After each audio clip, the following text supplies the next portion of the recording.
Hi everybody, welcome to Mike's Garage. Funny thing happened the other day I wanted to tell you about was actually, this took me back 50 years. So there's a couple of us hanging around, family, friends, the older guys are talking with some of the older women, and we started talking about today and what's going on in the different cities and everything, and somebody said, it's a shame you just can't drop a dime on somebody anymore and get this whole thing straightened out. Well, one of the young kids, 8 years old, comes over and says, "What's that mean, drop a dime?" Well, it was a good question because there's no more payphones. So we said, well, that's what you used to say when you went up to a payphone and you called and you snitched on somebody to the police. And the next question was, what's a payphone? Well, on corners and in drugstores and in different places, pizza shops, there was a phone that you had to put money in order to make a phone call.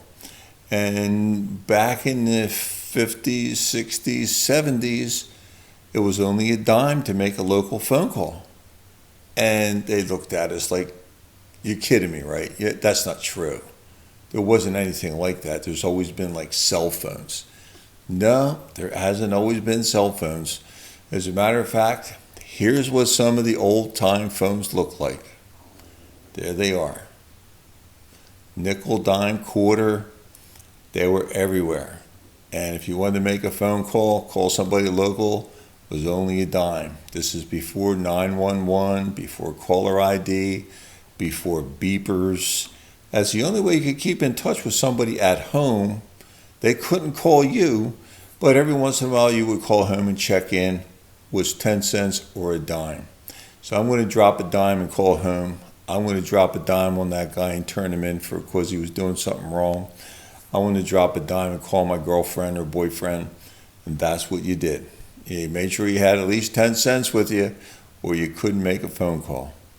And they said, really? And I said, yeah, that's the truth. And we did pull it up on our phone and we showed them the old time phones. And somebody used to come around once in a while and collect the money out of the phone. It was just a crazy labor intensive business. I'll tell you some more stories about that at a later date. But just to think it was, oh my God, 50 years ago, those phones existed. So things have really changed. I guess it was in the late 70s that they started changing them over to the one slot phone that took nickels, dimes, and quarters down the same slot. Not all of you are going to remember that. You got to have gray hair in order to remember what I'm talking about. But it's hard to explain to a young person how things used to be.